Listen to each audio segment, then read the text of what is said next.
test is in 4-part, Part 1, Part 2, Part 3, and Part 4. Now look at Part 1. Part 1. You will hear a telephone conversation about a car insurance claim. You have 30 seconds to look at questions 1 to 5.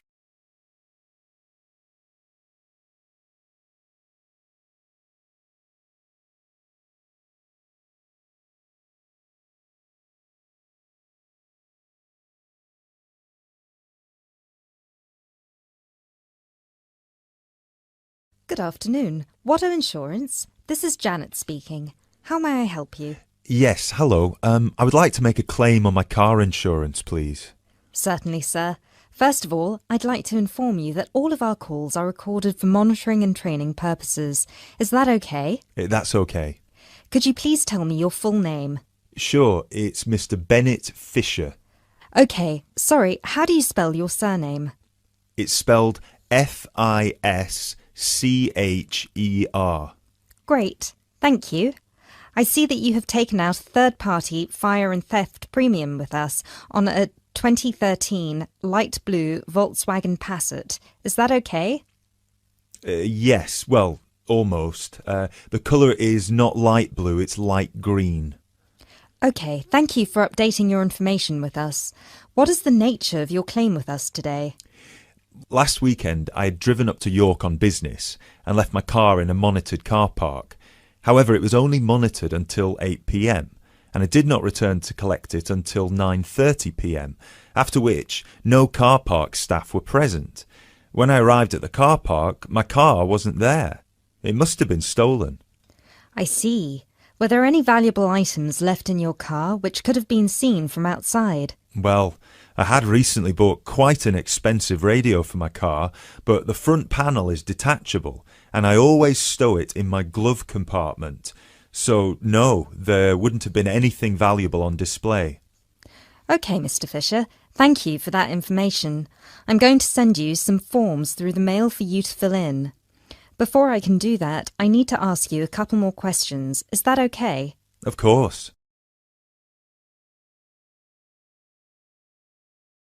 You now have 30 seconds to look at questions 6 to 10.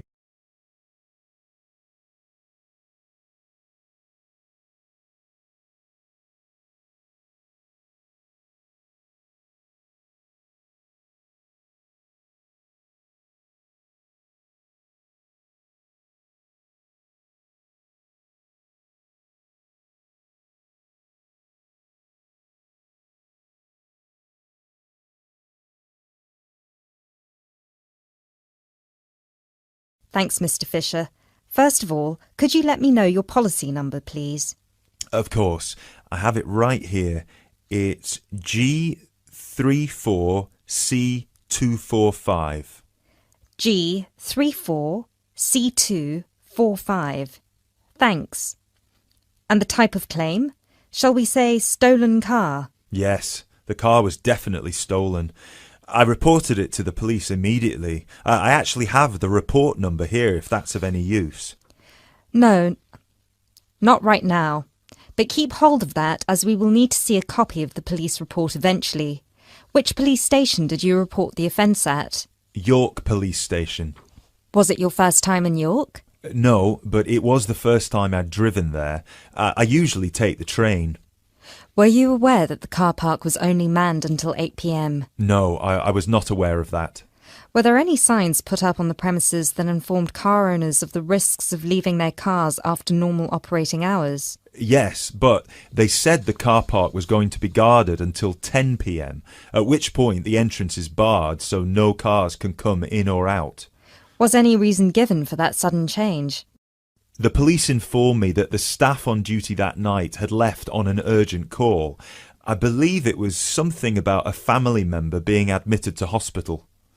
Were there any personal items left in your car? Yes, first of all there was the car radio I mentioned before. Ah, yes, of course. Anything else? Just some CDs and an old jacket. Right. Thank you, Mr. Fisher. I have everything I need for now and will send these forms out to you shortly. When you get them, please fill them out with as much information as you can, and where possible, include copies of any relevant documents to support your claim, such as police reports and registration details. Once you have returned that to us, we can then start to assess whether you will be eligible to receive compensation. Do you have any further questions for me today? No, that's all. Thanks for your help.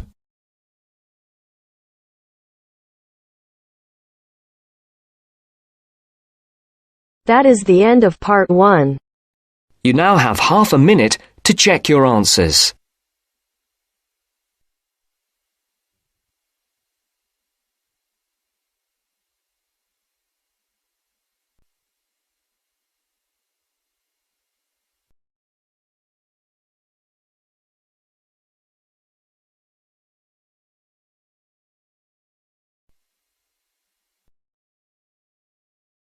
Now turns to part 2. Part 2. You will hear a talk about the history of a poetry award. You have 30 seconds to look at questions 11 to 15.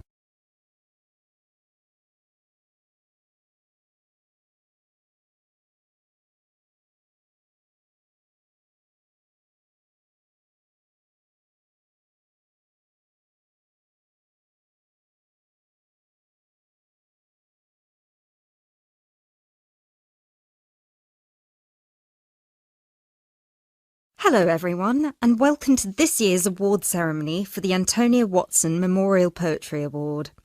As with previous years, the competition has been particularly fierce and we received numerous excellent entries, so it's an incredible achievement for our 3 finalists who are sitting here amongst you, and we should congratulate them all. However, as with every competition, there can unfortunately only be one winner, and we will be announcing them shortly. Before we do, though, a few words about the award itself. As most of you know, the Antonia Watson Memorial Poetry Award has been presented annually since 2010 and was presented biannually for 2 more competitions prior, once in 2008 and once in 2006.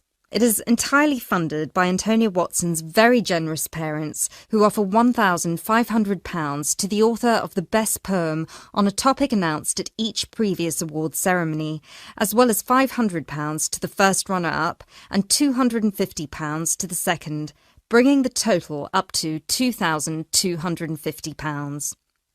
Now, a few words on Antonia Watson herself, without whom none of us would be standing here today. I briefly knew Antonia while at university, where we were flatmates for a year, and I'm afraid that any speech I give will not be able to do her justice, as she was the kindest, sweetest person I've ever met. Thankfully, this part of my speech was written with the assistance of one of her siblings, Thomas Watson, who was not only her brother, but also her best friend. Antonia was born in Slayford, Lincolnshire, in December 1986. From a very young age, she displayed an inquisitive and creative nature, matched in volume only by the gentle kindness of her spirit. She wrote her first poem, named Love Barks, about the death of her dog at the age of 10. This was also her first poem to be published at her school's newspaper, just 2 months after another of her poems, Be Kind, won the 1996 Triad Children's Writing Competition and was published in the competition's anthology. While her early forays into poetry were crowned with impressive success, Antonia unfortunately ceased to write for a few years following the death of her very dear grandfather, Peter William Watson, in 1999.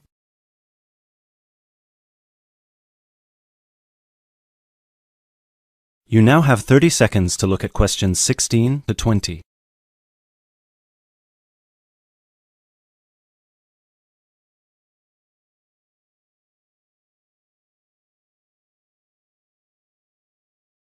While her early forays into poetry were crowned with impressive success, Antonia unfortunately ceased to write for a few years following the death of her very dear grandfather, Peter William Watson, in 1999. Despite her writer's block, however, her artistic nature didn't lie dormant during the next 4 years. She had an active role in various theatre plays, and she also ventured into painting.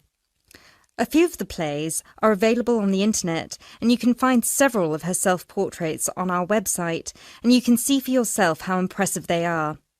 But poetry, of course, remained her passion even then, which is why in 2003 she resumed writing, and her next poem, The War on Both Sides, was published in her college's journal.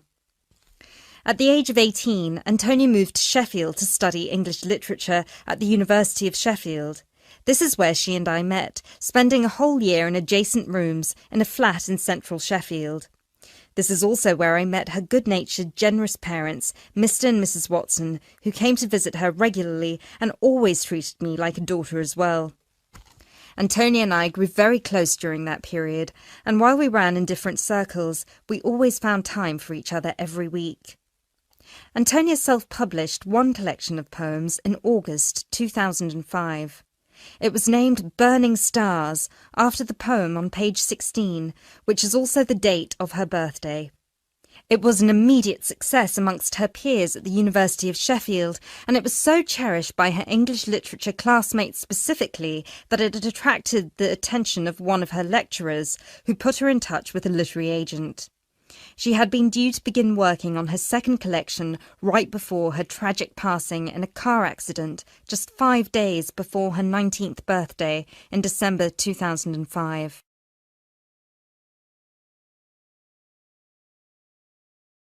Antonia was always interested in societal shifts and how they affect humanity as well as the environment, and this award was designed to reflect her faith that regardless of what we do, we are all inherently good. With this in mind, all of the topics this competition has dealt with have been about the potential and the positive side of humanity, such as this year's Young Love theme or last year's Inner Power theme.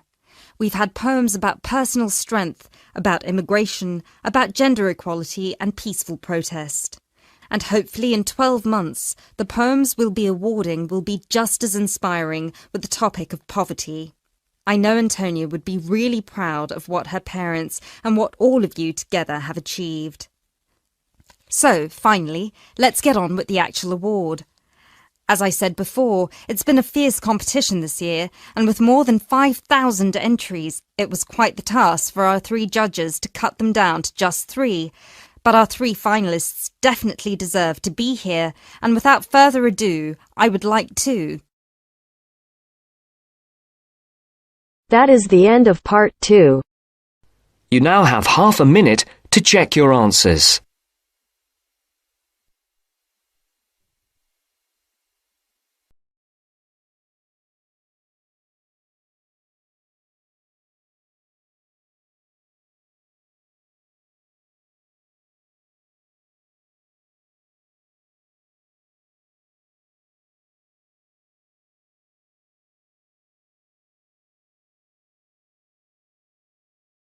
Now turns to part 3. Part 3.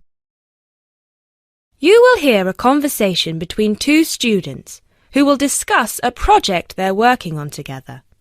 You have 30 seconds to look at questions 21 to 27.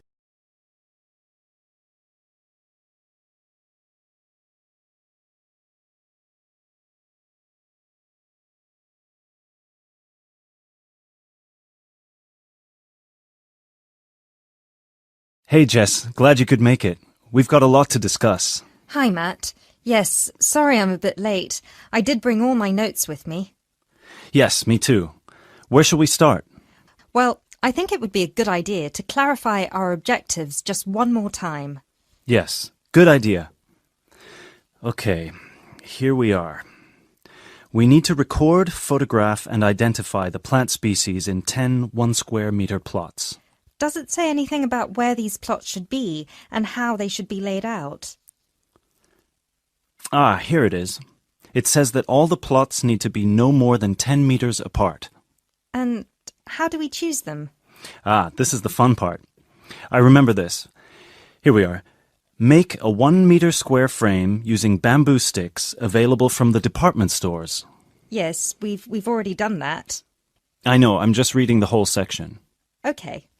One person stands roughly in the middle of the chosen area and throws the frame. The other person uses a tape to mark out the square where the frame landed and returns frame to thrower. The thrower then turns a few degrees on the spot and throws again. The thrower must turn slightly after each throw and vary the force of the throw until after the 10th throw they are pointing in almost the same direction as the first. That sounds a bit complicated. That's only because it's all in writing. It's just a simple throw, turn, throw, turn, throw, turn until we have 10 squares. And I guess you want to do the throwing. Well, if you don't mind. I'm sure you'll be more accurate at marking the squares. Yes, I am sure I am, and I'm sure you've got a stronger throwing arm.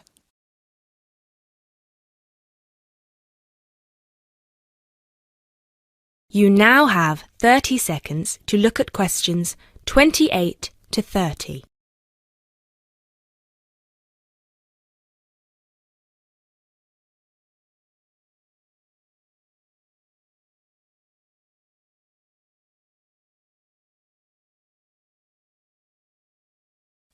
Okay, good. We've got that sorted. Now we need to decide where to go. Yes, I've been thinking about that and I've brought the map. Ah, well done. I forgot mine. Now, I've identified 3 possible locations, but they've all got some disadvantages. Okay, fire away. Well, the area around this lowland marsh could be interesting. There'll be a lot of interesting water plants here. Looks good, but what's the problem?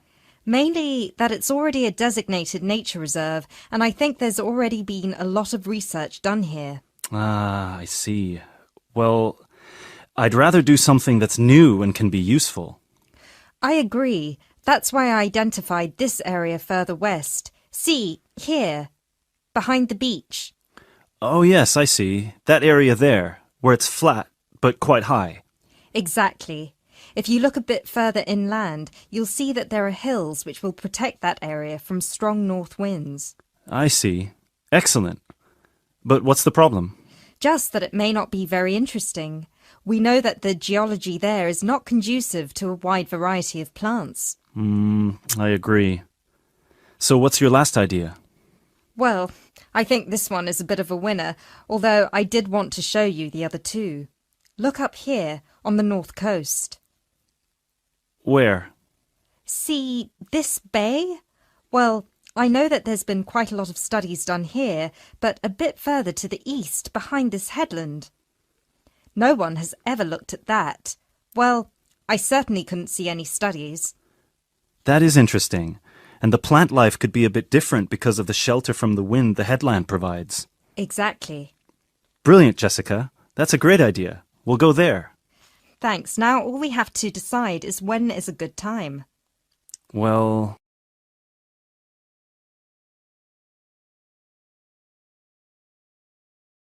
That is the end of part 3. You now have half a minute to check your answers.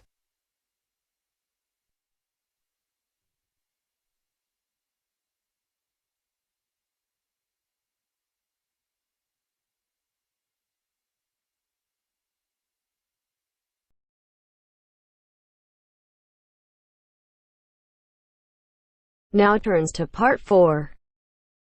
Part 4.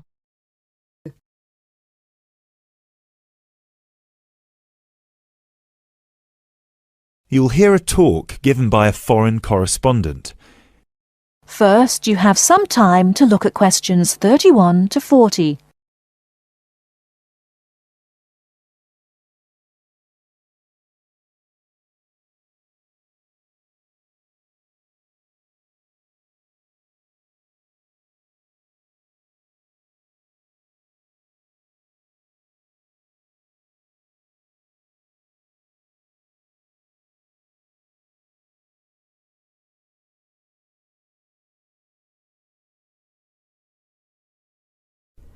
Now listen carefully and answer questions 31 to 40.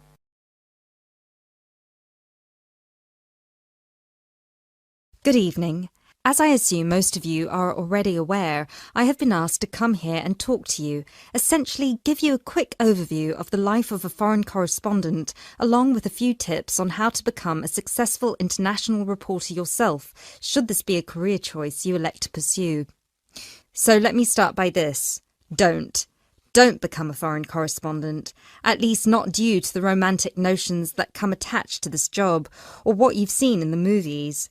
Being a foreign correspondent does not mean exotic adventures. It doesn't mean finding yourself at the heart of the action and putting yourself in danger to inform the world. Let me just tell you this. 80 journalists are killed each year in the line of duty. Many more find themselves in prison or are attacked. You need to think hard. Is this the sort of career I want? Is this the kind of reporting I'm interested in? And only after you've carefully considered all the pros and cons should you decide. But let's focus on those of you who believe that, yes, you've got what it takes to be a foreign correspondent, and this is definitely why you decided to study journalism here.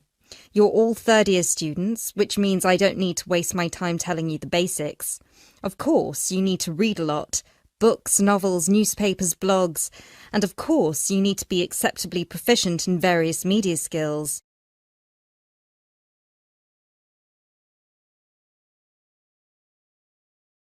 But what is it that's going to separate you from normal journalists and reporters? There are 4 things that'll make you different. The first thing is your experience of the world. You can't call yourself an international reporter unless you've been around and seen different places and different cultures. Seize every opportunity to visit other countries, meet people from around the world. It doesn't matter if it's business or leisure, just hop onto a plane and go everywhere. This will expand your horizons and sharpen your mind, something that, as a foreign correspondent, will help you understand better the culture of the country you'll be covering. And speaking of culture, this is a term you need to make sure you fully understand. What's culture? What makes a country's culture?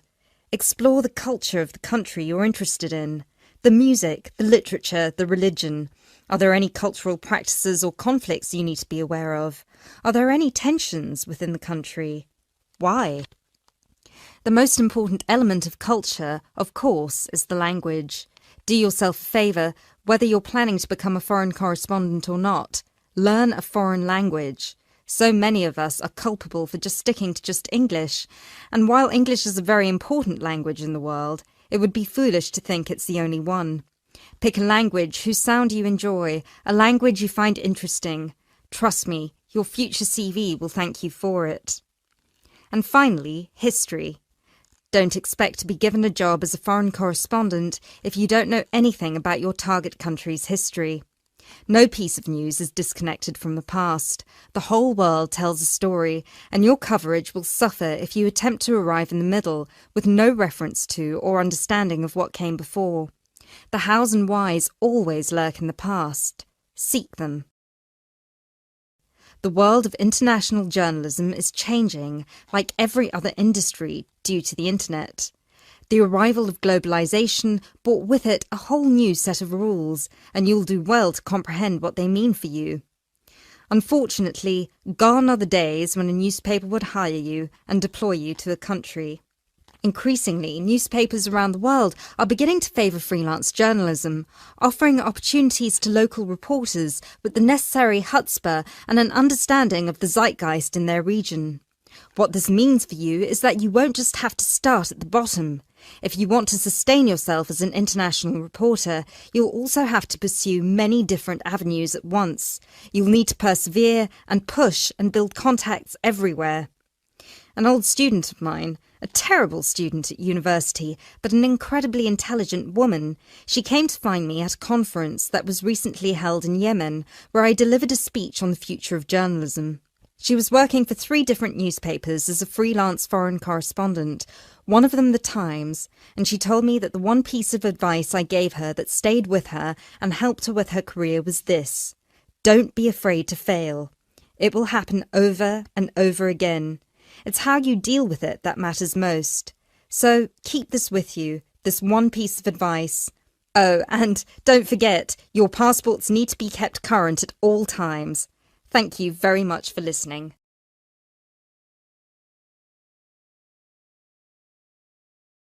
That is the end of part 4.